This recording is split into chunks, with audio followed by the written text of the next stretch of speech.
Awesome. Thank you so much, Chaitanya. Good evening and welcome to Coffee Chat. Nice to have you. Nice to have a conversation with you, Kapil, and thanks for having me. Awesome. I think this is going to be very, very interesting. First of all, congratulations on your second, I think, raise, if I'm not wrong. Actually, our third race. We completed our Series C last week. Oh, wow. So that's what, about 200 crores? That's right, Kapil. Congratulations. I think D2C space is all, heating up now. And I'm sure that it's going to be super fun as we see a lot of interest coming in from all around the globe, coming in particularly to some amazing growth stories that you guys are building at WakeFit. Thank you. So as you know that we go live all invite event, and this would also go live on LinkedIn. So we would try and keep it informative for everybody who joins in. In between, if there are any questions from anybody, we'll try and take those questions in as well. So it's a very candid and open format, Chaitanya, and had also informed you about what is that people are going to take back from this conversation is all about success and learnings from your D2C model. So why don't you why don't we start with just a quick introduction about yourself, and let's start from there. Sure. I'm Chaitanya Ramalingegowda. I'm based in Bangalore. I'm co-founder of WakeFit. Ankit and I, the two co-founders, we started this in late 2015 or early 2016. I am a computer science engineer by education. Did my MBA after working as a techie for a few years. And then post that got into management consulting. Did two startups that didn't work. And now WakeFit is the third startup. And just very happy and grateful that this time around it's working and we are able to have such a large team of WakeFitters. We employ over 2,500 people across the country. Wow. We operate about 8 factories, 23 warehouses. We service almost all over India, and just very excited about where we are and where we can do over we can go in the coming 1 or 2 years. Great. I think for everybody else, I know Chaitanya for almost about 5 years now. We met first when I requested him to be a jury member for one of the social entrepreneurship event that we had at IIM Ahmedabad. And since then, we have been chatting on and off. And I really, would like to thank you, Chaitanya, for be communicado always, right? So normally what happens is that when you get crazy with such very interesting journeys, you usually lose touch. But I must tell you that whether sooner or later you actually respond to messages and we keep chatting, I think that's a great quality that you have been able to build. And I'm in awe of what you have been able to, I think, bring on board of WakeFit and other WakeFitters, because I'm sure they look up to you for that. And a lot of people have, in fact, when I had a offsite chat with them, they said exactly the same thing, right? So something that people can take is that humility. So why don't you talk about the year-on-year growth journey of WakeFit? And like I have seen, did you almost clock like what 100% growth year-on-year for back-to-back years now? Yes, you're right, Kapil. I think we've been very fortunate to be building it at the right time.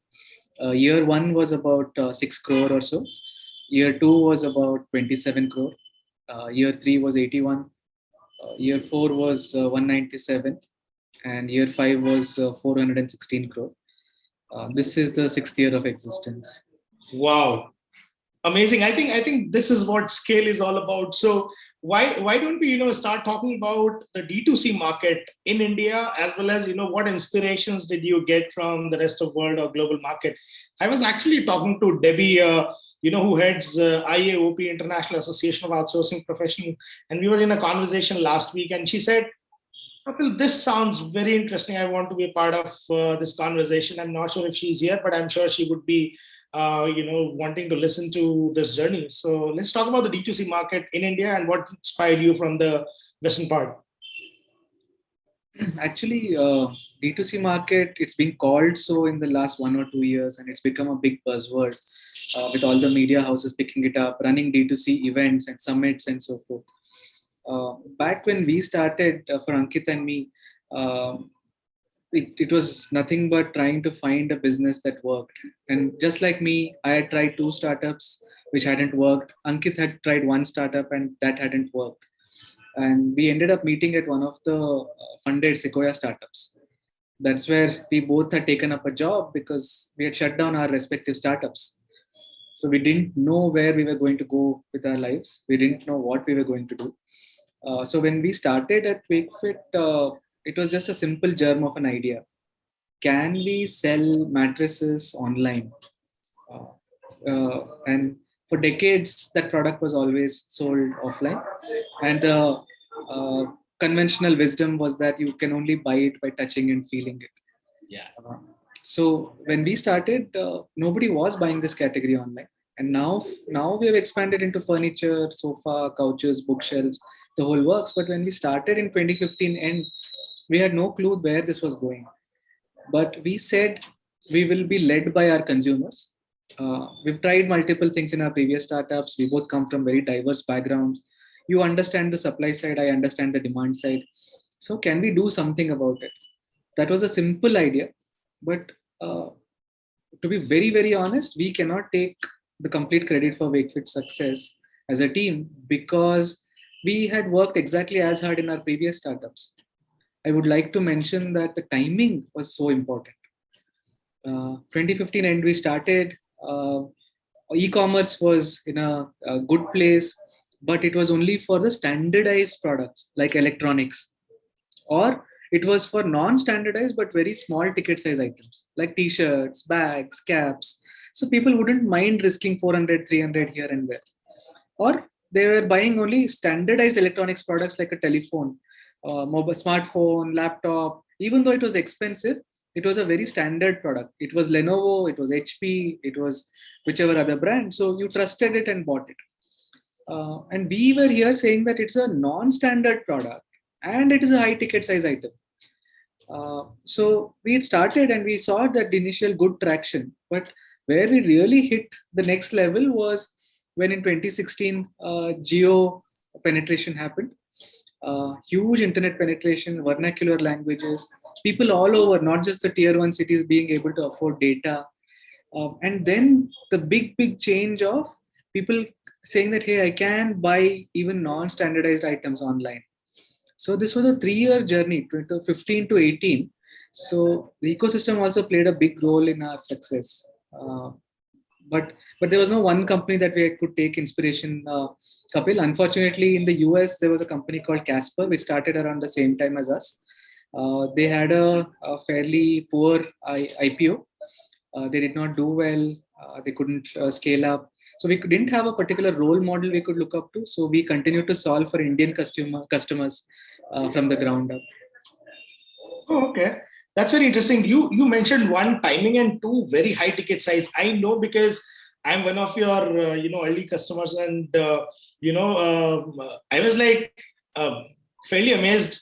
How could you send a mattress through courier, and that to like very I don't know whether you remember or not.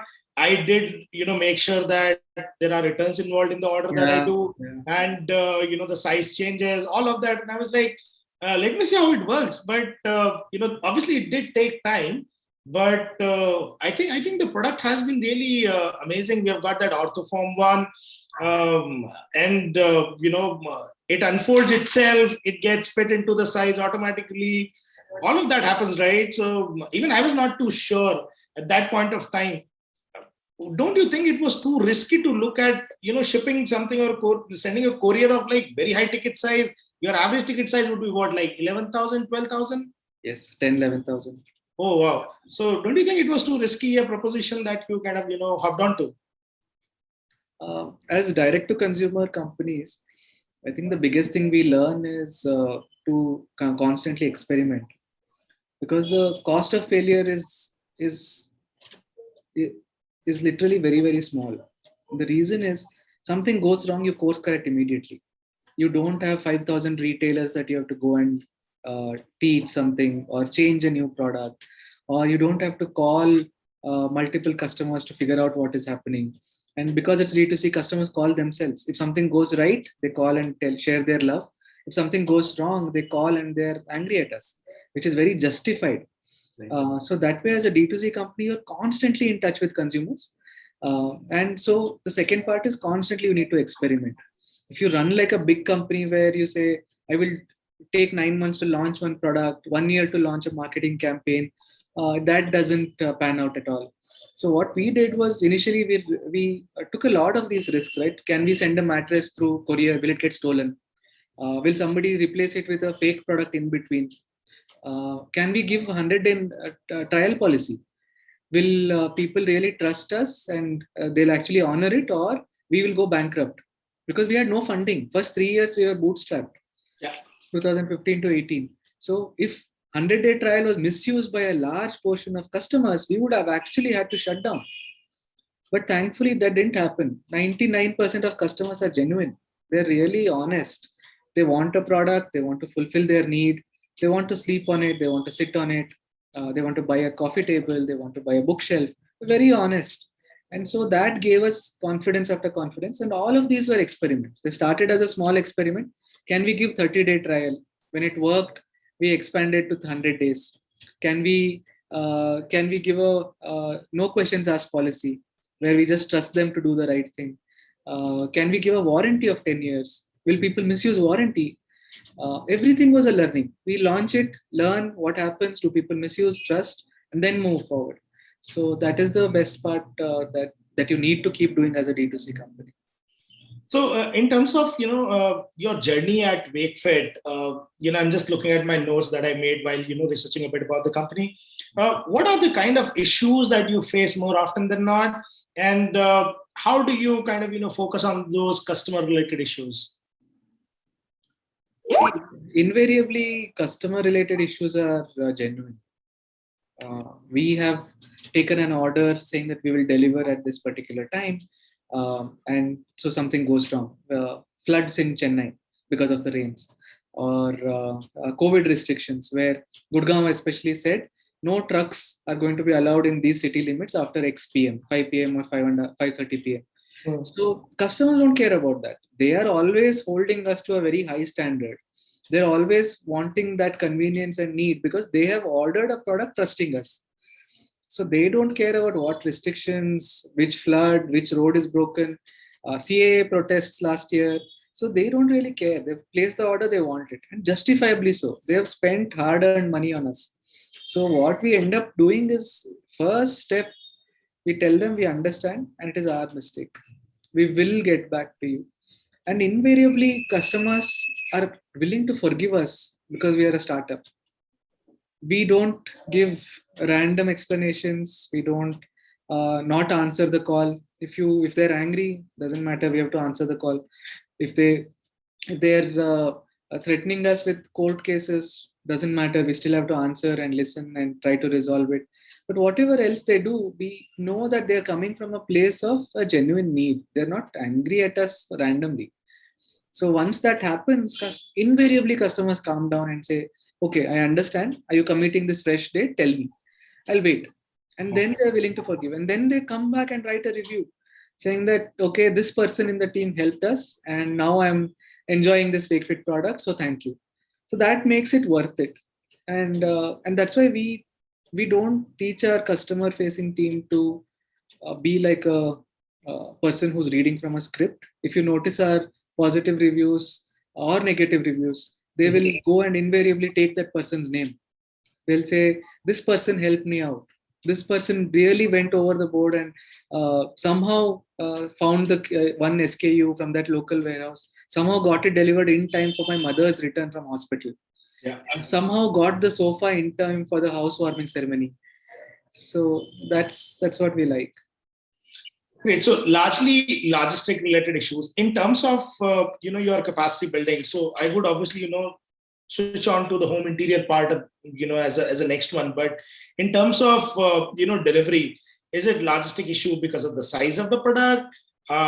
Not, easier ways to kind of deliver such a high volumetric weight product, or are there other, challenges as well? Because when you are doing it direct to customer, it's more like, you have to run mill operations of your own. You said you've got 8 locations where you run, your factories, and then you've got warehouses. So is it largely that, because you look at, okay, quality operations, manufacturing things, or just the logistic part? How do you ensure a fair balance? Because you have got one, quality of raw material, then quality of finished good, and then quality of service. 3 problems to solve. I'll answer it in the same way that you asked, Kapil. That was a nice way to structure it. Quality of raw materials is pretty straightforward. When we source wood, when we sourced MDF boards, when we source the raw material ingredients for making a mattress, they're all sourced from really, really large, well-respected companies. And we have our own quality checks once they come in truckloads. So we can only do a sample testing, but they are so respected and they're around for decades. Those kinds of companies. So there, it's a pretty sorted problem. There's nobody as a middleman who can adulterate it or anything. And because we manufacture, we know nothing else happens after the factory. Okay. If people use a contract manufacturer, all these problems come where somebody will adulterate in order to save some 5% margin. Somebody will put some other filler material. It'll look like a mattress, but it's actually not fully made of the right kind of foam, which is firm. So those kinds of things don't happen at all. Manufacturing on our side, like I said, as much as possible, we have invested in automation. So we use a lot of sensors. We import a lot of technology, whether it is the roll pack of mattresses, whether it is cutting of MDF boards, whether it is making some of the finishing in the wooden furniture. All of these are machines that we have imported. These technologies have been around in the US, in Europe, and we were one of the first to build it out in India. So that also slowly, as categories have increased, our maturity of manufacturing has gotten better. And as you can imagine, older categories are more mature than newer categories. So mattress is a 6-year-old category. So it's very mature. Products in the top 8 cities get delivered within 2 days or 3 days. If it is beyond the top 8 cities, it will get delivered in 4 to 5 days. If it's a standard size, if it's a custom size, it comes from the Bangalore or Delhi factory. So that's very mature, and it's errors are low, automation is high, very, very rapid delivery. Furniture, on the other hand, is only 18 months old. It started just 1.5 years ago. So as you can imagine, it's not just the delivery, it is also installation. And delivery doesn't happen in one single box because one bed can be disassembled and packed into 3 boxes. One coffee table will be packed into 2 boxes. A chair will be packed in 1 box. So it has to be transited without any damage. Yeah. Then somebody needs to unload without any damage. And the carpenter has to install without any damage. And all 3 places are a breakage point. Right. Yeah. So that's where a lot of our focus has been in this part of the 3 things that you asked: raw material quality, manufacturing quality, and delivery and installation quality. Right. The first 2 are more or less sorted, and they're more mature, very, very advanced. The last part is where we're putting a lot of effort. Okay. And then by virtue of, all these things, because we were very used to, a bed coming in straight away from the carpenter's house or the showroom for that matter. And we knew what we are buying, and it comes as is and it gets done immediately. And because we see it firsthand, it is fairly easy for us to make out that, yes, it's the same thing that we ordered. While I'll talk about that problem a bit later, home interiors, I started from mattress and then talk about home interiors, particularly when you know very well that in terms of bed or coffee table or other stuff at home, there have been certain companies who actually, couldn't succeed. So, we have got a couple of examples like Home, we've got Urban Ladder, who felt short of, delivering what they actually thought of. What made you enter into that market? Because you said 18 months and exactly the same time wherein, these companies decided to, ramp down or kind of look at other exit modes. what made you go about these products so confidently, or was there any nervousness? Uh, I I think one was entering into a difficult category. The other one was, if you rewind 18 months, it was the first wave of COVID. Yeah. All companies were either laying off people or they were scaling down business. And here we were saying something so stupid that we will expand categories. Hmm.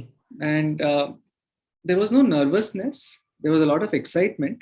But the reason why we ventured into that space was because we always had that ambition. The idea was initially to keep on launching these categories steadily and slowly.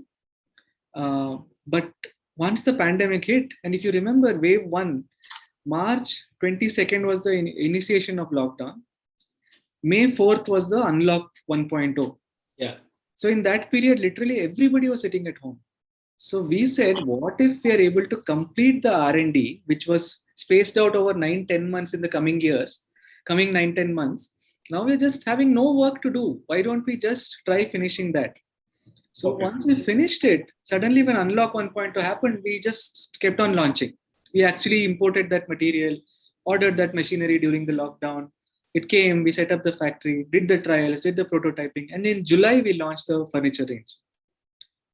So it was a happy accident where we used that 1.0 lockdown to our advantage and said, anyway, we wanted to do this. If not in 10 months, 11 months later, we'll do it sooner. And if something fails, it's okay, we'll course correct. But we are not a company that solves problems with money. We are a company that solves problems with first principles. Oh, So okay. if something goes wrong, so what? So what? It is, we would have spent X months, we'll course correct. It's not like we are blowing up 20 crore for this. Oh my God, what do we do? No, it's solved through effort, hard work, and actually putting in the time. And if something goes wrong, okay, we'll do it, we'll correct it. Obviously, money is needed, but not to solve problems in the first place. That's very interesting. So, uh, how the numbers pan out today? Is it high on mattresses and low on the other products, or the other products are catching up really fast? What are the initial feedbacks like over last 8, 10, 12 months? Oh, within this period, furniture has already become 20-25% of our monthly revenue. Oh wow! Okay. So that shows that the design choices that we made in building this business, how do we do the prototyping, how do we do the manufacturing, how do we do the installation, we have made very different choices from the competitors that are existing. And we use the same DNA that worked for mattresses, which is do your own R&D, do your own manufacturing, ensure that the product is top quality, meets the industry warranty norms, and then send it to the customer's home with sincerity. So same simple logic ended up working here also. That's very interesting. I'm like, if in the first year of launching itself, we are at 20-25%, it looks like there are some interesting times ahead. And I think that also gets reflected from, the conversation that I was having with your customer experience team with regard to the kind of, flurry that they have been, getting. But I think amazing. So in terms of, your key focus areas for next 12, 18 months, one, how are you, looking at understanding the customer persona, and what are the key initiatives that you are taking? Because you did talk about, customers having problems, and genuinely so. What are the initiatives that you are taking largely from customer experience perspective, and the key focus areas for next 12, 18 months? I think our whole focus has been to reduce inbound calls from customers. Mm-hmm. They should not have to bother us and waste their time and find a problem and call us. Can we get to that ideal state? That's the dream. Because we want to spend our customer experience team's bandwidth in calling customers to truly add value to their lives. So, how do you take care of your mattress? How do you uninstall your bookshelf and take it to your new house? There was a scratch on your bed. How do you take care of that scratch? And then how do you train the carpenter who comes to uninstall later on when you move houses? And what happens when he has a doubt? Is there a manual? How do you put flesh varnish after it's been used for 2-3 years? Now it feels like it is fading. So we want to use our customer experience team to add value to their lives, not to answer support queries. So ideally, that is where we are heading towards. That's what we are striving every day towards. Customers should not have to call us unless they have made a mistake. Say, for example, they wanted to place one color, but they placed another color. Or we have made a mistake. They ordered one size mattress and some other size has gone. So those are the kinds of things we should really use customer experience team for, ideally, and everything else should go into delighting them, making them add value to their product to genuinely increase the lifetime of the product, the delight of using that Wakefit product. So that is why our ambition on the customer experience side has always been delight rather than support. Obviously, we have a support team, but our delight team is much, much, much larger than that. Yeah, I remember because I think most of the leaders talk about delight rather than support. So I think that also talks volumes in terms of what is the focus area? Is it the support or the delight part, right? So in fact, few things that are common between 5S and Wakefit that I would like to put up here. One, we like, for example, you say that for first 3 years you haven't had any funding and you bootstrapped. At 5S also, it's been 12 years completed, 13th year running. We are bootstrapped and profitable, right? So that's one common thing between the two organizations. Second, you are talking about experience, and in fact, we just realigned the entire organization a few months back into customer experience as a vertical. Wherein how can we help our clients, customers to have a experience wherein they're not required to look at a human capital being deployed to support. Rather, the product solutions, processes, as well as the tools that are there available, even in the support queues, that ensure that the customer is happy even if they reach out. And two, they also are made aware of what all possible options they have at hand that they could use without wasting time on reaching out to a support center.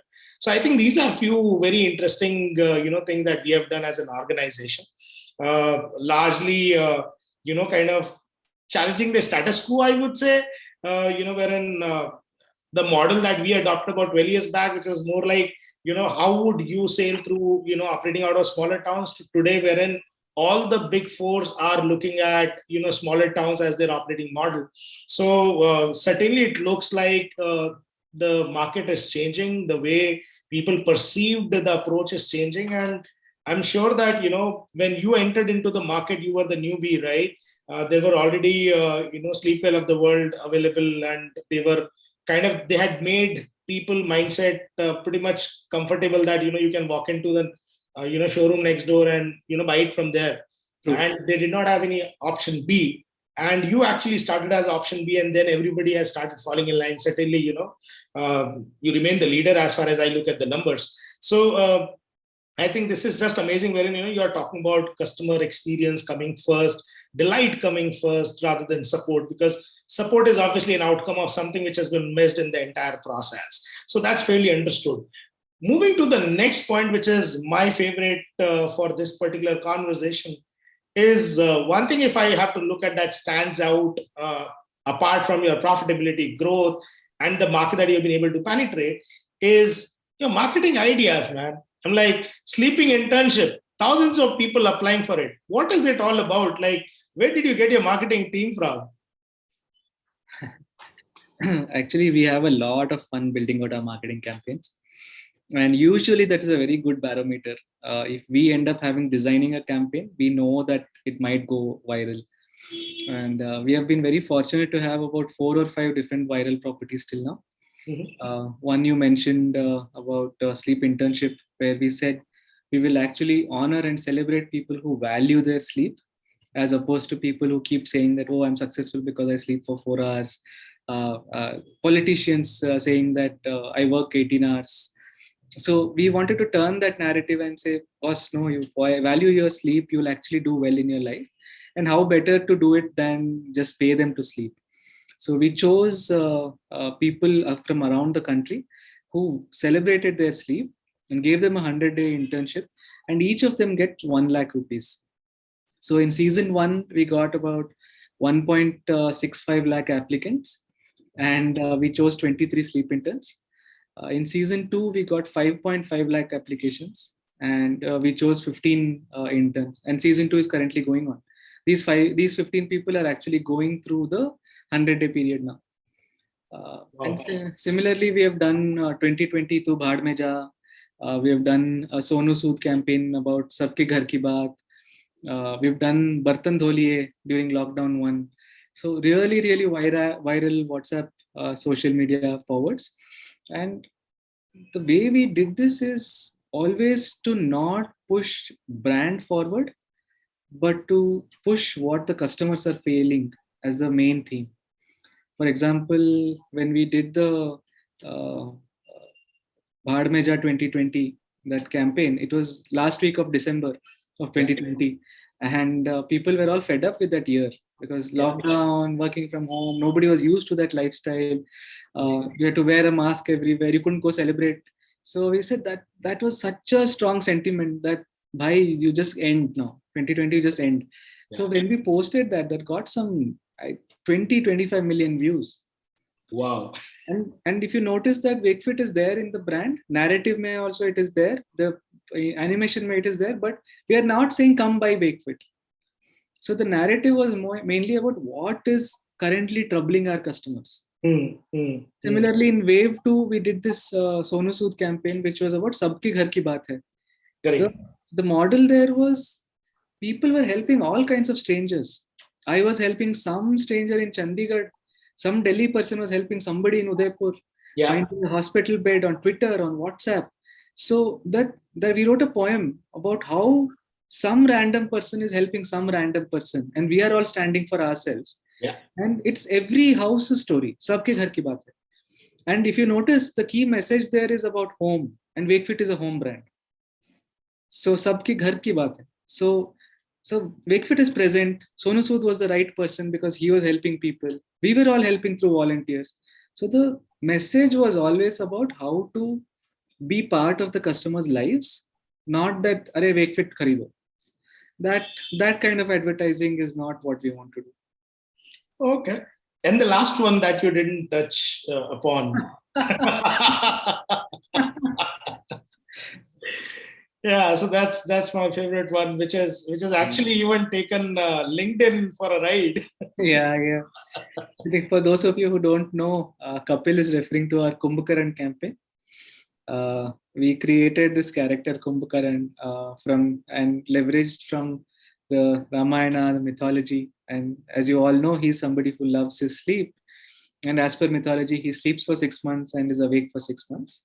So we said, if we have to translate this device of love for sleep, there's no better icon than our own Hindu mythology, where we say this person celebrated sleep. So let's just celebrate him as a person. So we created a whole character and created a role called Chief Sleep Officer at Wakefit, and created a LinkedIn profile complete with past experience, education. And we actually did a lot of research on what he is supposed to have studied, how he is supposed to have learned. So for example, we know that he learned a lot from Narad Muni. So there was in education, we had put Narad Muni University. Yeah, Narad Muni University. And then in, this LinkedIn, there's a section about recommendations. So there we had put him as an expert for quality check, because we were telling everybody that he is testing our mattresses. Right. So quality check, he got a lot of recommendations. So we put a lot of effort, and we knew that LinkedIn didn't allow fictional characters. It only allowed real people. So we knew it was going to be taken down. But in those 7 days before LinkedIn noticed, we went viral. So we went, I don't know, hundreds of thousands of views and shares. And we moved, once he was removed from LinkedIn, we moved him to Twitter. And even now, if you see our ad campaigns, Kumbhakaran is the main device who's talking about mattress and sleep. Yeah. So yeah, I think that was a very thoughtful thing, and all the credit goes to our marketing team. We brainstorm, our team really applies their minds, really goes crazy with innovative ideas, and my job is only to encourage them. They are the ones who deserve the credit. Oh, absolutely. I think that's what a leader does, and some very interesting stuff, coming out in media and making some, good positive vibes, and even, giving an opportunity for people to talk about something good and better rather than just a brand. And it's a beautiful connection that you create. Right. So I was telling somebody that, would do you want to, sleep for 100 days? There's an internship, and the numbers are mind-boggling. You're talking about 5.5 lakh people, and I think you kind of got, I don't know whether you got confused, or is it the right thing that you mentioned, that you got these applications only from our country or beyond the borders as well? Beyond the borders as well. Yeah, because I know, I've been following Wakefit for quite a while now, and almost, we keep chatting, and you remember that, when I ordered my mattress, I did share my experience with you, and Yeah. since then have been, just following it, with regard to how the brand is doing, and also how you are building a brand which is growing and profitable. So I think that's a very interesting and inspiring journey for a lot of people who would want to crack this unit economics objective, wherein you would say that, okay, this would only happen when you are at scale, and here is a company that has done it from day zero, right? So I think just amazing. So what's in store for next 2-3 years? Is it like we are going to see some Wakefit stores around? What's on card? Uh, Two, three things, Kapil. One is to add more products and more categories. Mhm. So in the categories that we're already present, we will be adding more designs. For the categories that we're not present, we'll enter those categories, but all in the home space. So we want to cover the complete home space, where if anybody thinks of furnishing their home with decor, with furniture, with interiors, any of those work, they should think of Wakefit as a company that is trusted, that is loved. That is one big thing. The second big thing is, you're right. We've also been creating our experience centers. We now have about 22 stores across the country, and the idea is to expand them, bring them closer to the cities, because we have created them in our warehouses. So bring them closer to the city, more main shopping districts and so forth. But yes, you will see us in the offline world also. Wow, that's amazing. So I think this is great, right? So guys, anybody who is looking to kind of order something with regard to your home essentials, go to Wakefit and use the coupon code Coffee Chat with 5S. I'm kidding, it's not working, right? So We're happy to provide a separate one to you, Kapil. yeah, absolutely. Oh, wow, that's great. So, my team, if you are listening to this conversation, go to Vaishnavi and request her for a coupon code for everybody who attended or who is watching us right now. So, I think a great conversation, Chaitanya. Last 5 minutes is what we have. People are loving it. It seems they are saying that thank you so much for the coupon code. Right. So. Rita, who actually joined in from Everest Group, right? So she said, I want to understand more on the direct part, in terms of how is it different from, buying from a store or, ordering online. It's obviously, ordering online, but how is it different from, getting it from somewhere else? And how does it solve my problem as a consumer? Right. So direct is two sides, one on the supply side and one on the demand side. On the supply side, direct for us means that a product doesn't change too many hands. There are no middlemen who just charge you an extra commission or adulterate it, replace it with a fake product. It's direct from our factory to your home. On the demand side, direct means to be consistently in touch with our customers. If you look at a traditional offline company, digital is just one more channel. They'll say, direct retailers say we are doing this much money, our showrooms say we are doing this much money, the digital say we are doing this much money. So for them, it's a channel of sales. For us, it's our life, which means if something goes right, we have to be there to receive the love. If something goes wrong, customers will call, post on social media, post on every single platform, tag us on consumer code, they will do everything. So the good and the bad of direct is the fact that customers share their feelings with us immediately. That is direct to us on the supply side. It is not a channel. It's not a place. So a traditional brand would approach on digital sales by just listing it on Amazon or Flipkart. Yeah. And just list it. Amazon will fulfill it, Flipkart will fulfill it, and then they're done with it. They don't have to listen to customers. So they have basically replaced the offline retailer with Amazon or Flipkart as the middleman. That's all they've done. Yeah. For us, there are no middlemen. An order is coming whether from Amazon, Flipkart, or on our website. We talk to the customer, we ship it from our factory, we take ownership all the way till it is installed. So that is why I'm saying digital is a way of life for us. It's not a channel of sales. I think that's very interesting.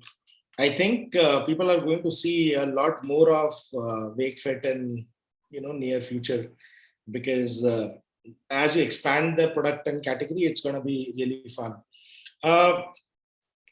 I'm like, so there is a question that just came in, which is I can see Wakefit as an e-com website, but could not find an on mobile app. Is there a reason for not touching that space? We are building a mobile app, but you have to remember that customers uninstall apps that do not have a constant use case. So if you go to your own mobile screen, any of you, even the person who was asked the question, you will have those apps that you use at least 2 or 3 times a month. Absolutely. Yeah. So when you build a huge app, spend a lot of money on app installs, that's only needed when you are going to do that kind of frequency of transactions. In our case, customers come back and buy about once or twice a quarter. So that for that, they're completely comfortable using the mobile web. But we are anyway building an app to be present for those of us who like browsing a lot of looks and want to decorate their home and so forth. They will retain the app, but it's just one more channel for us. Oh, okay. That's very interesting. There is another very interesting question that has come in. How to rank first or top in the list of sleeping internship campaign?